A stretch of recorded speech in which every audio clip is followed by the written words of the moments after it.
आज हम एक ऐसा मूवी देखने वाले हैं जिसमें एक छोटा बच्चा टाइम ट्रैवल करता है। वो अपने मॉम, डैड, ग्रैंडपा के पास से मिलता है और अपनी छोटी बहन और खुद के फ्यूचर से भी मिलता है। मूवी की शुरुआत में एक कपल को दिखाया जाता है जिनके पास डॉगी होता है।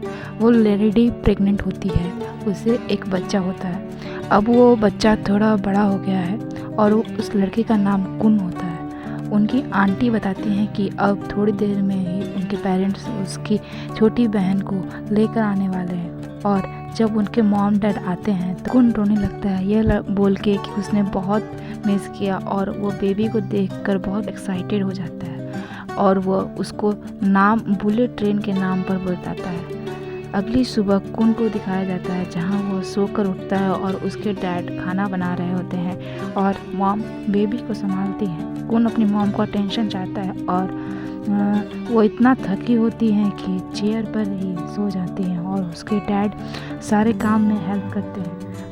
कुन बहुत इरिटेट होता है। अगले सीन में उनके मॉम डैड को दिखाया जाता है जहां उनके मॉम उसके डैड को बोलती हैं कि वो फैब से अपने ऑफिस को ज्वाइन करेगी तो उसे सब कुछ करना सीखना होगा। कुन बेबी के साथ खेल रहा होता है और उसके आसपास बहुत सारी बुलेट ट्रेन्स को मॉडल रख देता है।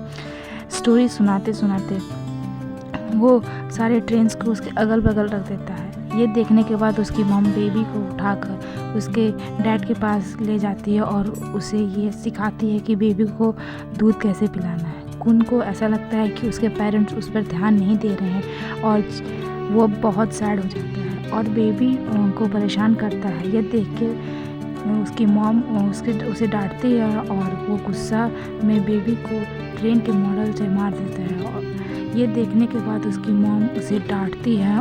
कुन, बेबी और यूको तीनों रोने लगते हैं।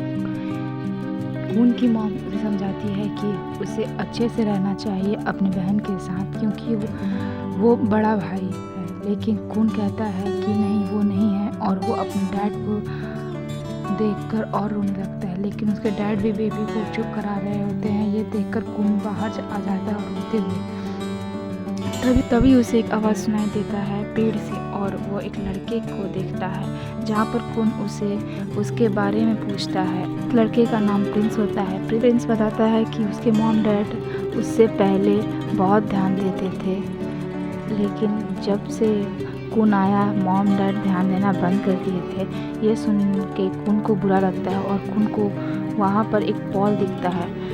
कुन उस बॉल को फेंकता है और प्रिंस उसके एक टॉकी की तरह पकड़ने लगता है और कुन उसी टाइम उसकी पूंछ को खींचकर अपना पर लगा लेता है क्योंकि कुन को वो समझ आ गया था कि वो उनका डॉगी यूको है जो कि कन्वर्ट हो जाता है एक बच्चे में। और कुन बहुत ज़्यादा खेलता है यूको के पूंछ से।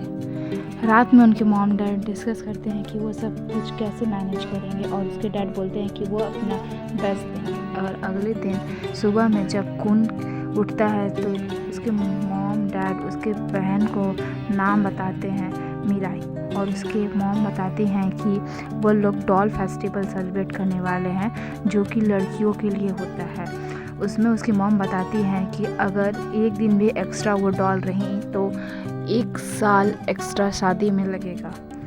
उसके ग्रैंड मॉम और ग्रैंड डैड उसे मिलने आते हैं। मीराई के हाथ में एक छोटा सा दाग होता है। उसकी मॉम एक बिजनेस ट्रिप पर जाती हैं और उसके बाद उसके डैड को सारा काम करना पड़ता है। वह बहुत थक जाते हैं। जब कुन अपने डैड को खेलने बोलता है तो उसके डैड मना तो नहीं करते लेकिन उसके साथ खेलते भी नहीं है। जिसके बाद कुन बाहर आ जाता है अपने गार्डन में उस ट्री के पास जहाँ पर मैजिक होता है, जहाँ वो एक जंगल देखता है और एक लड़की को देखता है। वो लड़की और कोई नहीं मीराई होती है जो कि फ्यूचर से आई हुई होती है और वो कुन को बोलती है कि वो अपने डैड को बोले कि वो डॉल्स को हटा दे वरना वो जिसे पसंद करती है उससे 1 साल डिले हो जाएगी शादी होने में। पर कुन मना कर देता है, जिसके बाद मीराई कुन को गुदगुदी करते हैं और आखिरकार कुन मान जाता है। और जब वो अपने पापा को डॉल्स हटाने के लिए बोलता है तो उसके पापा उस पर ध्यान नहीं देते हैं और लास्टली मीराई खुद जाती है उन डॉल्स को हटाने। तभी अचानक उसके पापा की नज़र छोटी मीराई पर जाती है तो वो वहाँ पर नहीं रहती है। अपने पापा की आवाज़ सुनते ही फ्यूचर मिराई घर से बाहर निकल जाती है और उन लोगों को ये समझ आता है कि दोनों मिराई साथ में नहीं रह सकती है। और इस बार उनका डॉगी यूको, कून और मिराई साथ में ट्राई करते हैं। कून जब अपने पापा से बात कर रहा होता है तभी यूको से एक लैंप गिर जाता है और उसी टाइम उसके पापा उन्हें देखने वाले ही होते हैं कि कून कहता है कि उसे टॉयलेट जाना है और वो लोग बच जाते हैं और एक डॉल रख भी देते हैं। दूसरे डॉल के समय ही दूसरे डॉल की छड़ी उसके पापा के ड्रेस में लगी रहती है, जिसके बिन सेट कंप्लीट नहीं होगा और लास्टली उन्हें छड़ी मिल जाती है। वो सेट कंप्लीट हो जाता है और फ्यूचर मिराई रिटर्न हो जाती है। कून सब कुछ बताता है जब उसके पेरेंट्स डिनर कर रहे होते हैं। नेक्स्ट डे जब कून साइकिल के लिए जिद करता है तो उसकी मॉम बोलती है कि वो सोचेंगे और उसे सफाई करने के लिए बोलती है, क्योंकि उनके घर में उनकी नानी आने वाली थी और कून मना कर देता है। फिर से कून अपने गार्डन एरिया में जाता है जहाँ पर ट्री रहता है और मैजिक होता है। वो दोबारा फ्यूचर मिराई से मिलता है जहाँ मिराई उसे अपने मॉम के साथ अच्छा बिहेव करने बोलती है, बट कून मना कर देता है और रोते हुए वहाँ से भाग जाता है। फिर से मैजिक होता है। इस बार कून अपनी मॉम से मिलता है जहाँ उसकी मॉम एक छोटी बच्ची होती है और वो रो रही होती है। वो लोग साथ में खेलते हैं, खाते हैं और पूरा घर में तोड़फोड़ कर देते हैं। तब तक उनकी मॉम आ जाती है या कून की नानी आ जाती है और उसे बहुत डांट पड़ती है। यह सुनकर कून वहाँ पर से दौड़ते हुए बाहर आ जाता है और दौड़ते गिर जाता है। नेक्स्ट सीन में दिखाया जाता है कि कून सोया हुआ होता है और उनकी मॉम और नानी पेरेंटिंग के बारे में डिस्कस कर रही होती है। अगले सीन में दिखाया जाता है कि कैसे कून अपने साइकिल की डिमांड को अपने मॉम के शूज़ में रखा, जिससे कि उसकी डिमांड पूरी हो गई, क्योंकि उसने भी देखा था कि जब उसकी मॉम छोटी थी तो अपने बिल्ली के डिमांड को अपनी मॉम के शूज़ में लिख के रख दिया करती थी, ये एक्सपेक्ट करके कि उसे बिल्ली मिल जाएगी। फाइनली जब कून को साइकिल मिल जाती है तो कून अपने डैड के साथ साइकिल चलाने जाता है, जहाँ पर कून साइकिल सीख रहा होता है। उसके डैड उसे बहुत सिखाने का ट्राई करते हैं, बट कून बार बार गिर रहा होता है और उसी टाइम मिराई रोने लगती है। उसके डैड सब कुछ छोड़कर मिराई को शांत कराने चले जाते हैं, जिसके बाद वहाँ के जो छोटे बच्चे होते हैं वो कून को सिखाने का ट्राई करते हैं, बट कून इतना ज़्यादा डर चुका होता है गिरने के बाद कि वो अपने डैड को देखता है कि जब उसके डैड उस पर ध्यान नहीं दे रहे हैं और सिर्फ उसकी बहन पर ध्यान दे रहे हैं, तो कून बहुत ज़ोर ज़ोर से रोने लगता है और अपने डैड से गुस्सा हो जाता है। वो लोग घर लौट जाते हैं और कून अपने पापा को बोलता है कि वो उसे पसंद नहीं करता है और गुस्सा होकर गार्डन एरिया में चला जाता है। और इस बार फिर से मैजिक होता है। इस बार वो एक फैक्ट्री में पहुंच जाता है जहां एक आदमी रहता है जो उसे हॉर्स राइडिंग और फिर बाइक राइडिंग करवाता है। फिर कून प्रेजेंट में आ जाता है और जहां उसकी मॉम उसके पापा को डांट रही होती है कि फिर कून खुद से साइकिल चलाना सीख जाता है, क्योंकि उस आदमी ने उसे समझाया था कि बस सीधा दिखना है और चलते जाना है। हर बार जब वो प्रैक्टिस करेगा तो वो और बेटर होगा।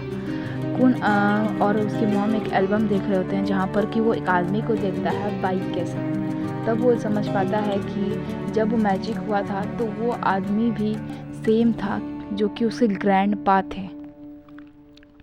अगले दिन का सीन दिखाया जाता है जहाँ वो लोग बाहर घूमने जाने वाले थे, बट कून को येलो पैंट चाहिए थी और उसके डैड उसे ब्लू पहना देते हैं। उसके बाद कून छुप जाता है ताकि उसे वो लोग ढूंढे और उसे अटेंशन मिले, पर वो लोग कून को छोड़कर चले जाते हैं और कून रोते हुए बाहर आता है। और इस बार फिर मैजिक होता है उस ट्री के पास और वो इस बार एक लड़के के पास जा पहुँचता है। वो लड़का उसे बोलता है कि अपने पेरेंट्स से सॉरी बोलना और उनके साथ अच्छा बिहेव करो, पर कून मना करता है और वहाँ पर एक ट्रेन आती है और कून उसमें चला जाता है। वो लड़का उसे मना करता है बट वो रुकता नहीं है और किसी स्टेशन पर जाता है। कून वहाँ खो जाता है और लॉस्ट एंड फाउंड सेक्शन में जाता है जहाँ उसे अपने मॉम डैड का नाम याद नहीं रहता है और वो लोग बताते हैं कि बच्चे जिन्हें पता नहीं होता है कि कहाँ जाना है, उनके मॉम डैड का क्या नाम है, उन लोगों को एक बुलेट ट्रेन में बैठाकर लोनली लैंड भेजा जाता है और कुन ना चाहते हुए भी ज़बरदस्ती उस ट्रेन में घुसने लगता है। कुन सडनली देखता है कि छोटी मिराई उसी ट्रेन में जाने वाली होती है, बट कुन उसे बचा लेता है और वो बोलता है कि वो मिराई का बड़ा भाई है। और फिर उसी टाइम बड़ी मिराई आ जाती है कुन को वापस ले जाने के लिए, उस टाइम में जहाँ वो अपने मॉम डैड ह्यूगो ग्रैंडपा सब के टाइम को देखता है। मिराई बताती है कि अगर वो रिटर्न नहीं हुआ इस वक्त तो हमेशा के लिए यहीं पर फंसा हुआ रह जाएगा। जब वो कुन को बड़ी मिराई उसके टाइम में ले जा रही होती है टाइम ट्रैवलिंग करके, तभी कुन देखता है अपने फादर के पास्ट को, मदर के पास्ट को और ग्रैंडपा के पास्ट को, मिराई ह्यूगो के पास्ट को, इवन वो अपने फ्यूचर को भी देखता है। और फाइनली कुन अपने टाइम में वापस रिटर्न हो जाता है। कुन अब फाइनली समझ जाता है और वो अपने मॉम डैड और मिराई के साथ अच्छा बिहेव करता है और मूवी इसी के साथ खत्म होती है।